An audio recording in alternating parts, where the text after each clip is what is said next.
Hello viewers, welcome to my channel. என் பயணம் உங்களுடன். இன்றைக்கி சின்ன குழந்தைங்களுக்கு ரொம்ப ஹெல்த்தியாக வெயிட் கெயினுக்கு ஒரு ரெசிபி தான் சொல்ல போகிறேன். இது என்னென்னு பார்த்தீங்கன்னா, வெள்ளைச்சோளம் இருக்கு இல்லையா, அதுதான். இந்த வெள்ளைச்சோளம் நான் ஓவர் நைட் ஊற வச்சு அது பகலில் முளைக்கட்டி எடுத்து வச்சுருக்கேன்.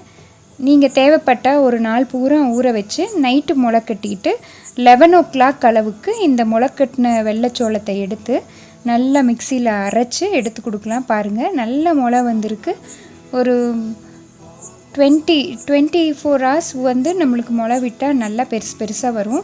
சின்ன குழந்தைங்களுக்குங்கிற பட்சத்தில் நம்ம ராகி முளை கட்டி கொடுப்போம். அதே மாதிரி தான் இந்த வெள்ளைச்சோளத்துலேயும் நிறைய சத்துக்கள் இருக்குது. முக்கியமாக நம்ம குழந்தைங்களுக்கு 7 months வெளி உணவு கொடுக்க ஆரம்பிக்கும் போது இது கண்டிப்பாக கொடுக்கலாம்.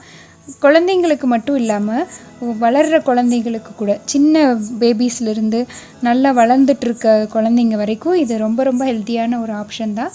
இப்போ நம்ம நல்லா முளைக்கட்டி எடுத்து வச்ச அந்த வெள்ளைச்சோளத்தை ஒரு தடவை கழுவிக்கலாம். ஏன்னா முளைக்கட்டி எடுத்து வைக்கும் போது ஒரு சில ஃபங்கஸ் ஃபார்ம் ஆகியிருந்தாலும் ஆயிருக்கலாம். அதனால் எப்போவுமே முளைக்கட்டின பயிராக இருந்தாலும் சரி, இந்த மாதிரி ராகி, கம்பு, சோளம் இது எல்லாத்தையுமே நல்லா கழுவிட்டு அப்புறமா தான் அரைக்கணும். டைரெக்டாக அரைச்சி பால் எடுத்துடக்கூடாது. அப்புறம் குழந்தைங்களுக்கு அது வயிற்றுக்கு ஒத்துக்காமல் போயிடும்.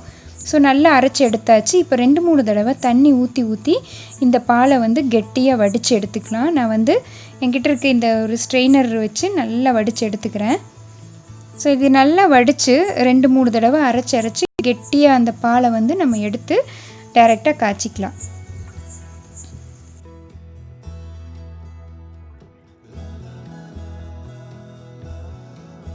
நல்லா இந்த மாதிரி பெரிய ஸ்ட்ரெயினராக இருந்தால் ஈஸியாக வடித்து எடுத்துக்கலாம்.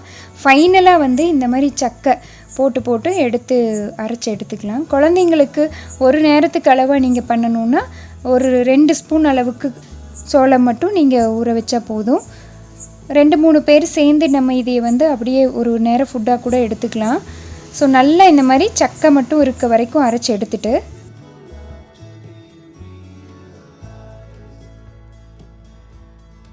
சேர்த்திக்கிட்டேன். ஒரு நாள் குழந்தைங்களுக்கு சர்க்கரையும், அடுத்த நாள் இந்த ரெசிபி கொடுத்தாலும் சரி, இல்லை வேறு ஏதாவது கஞ்சி கூழ் கொடுத்தா கொஞ்சமாக உப்பு சேர்த்தி கொடுக்கலாம்.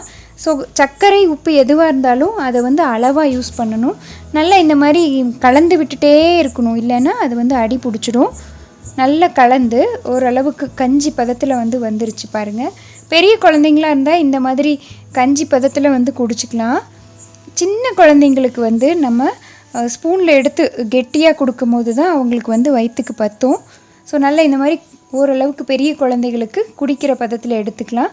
சின்ன குழந்தைங்களுக்கு இன்னுமே நல்லா எடுத்து ஸ்பூனில் எடுத்து ஊட்டுற பதம் வரைக்கும் கெட்டியாக விட்டு எடுத்துக்கலாம். ஸோ இந்த வெள்ளைச்சோளம் கூழ் உங்கள் குழந்தைங்களுக்கு கொடுங்க, நிச்சயமாக வெயிட் கெயின் ஆகும். இதே மாதிரி இன்னொரு யூஸ்ஃபுல்லான ரெசிபியில் உங்களை மீட் பண்ணுறேன். தேங்க்யூ ஸோ மச் ஃபார் வாட்சிங்.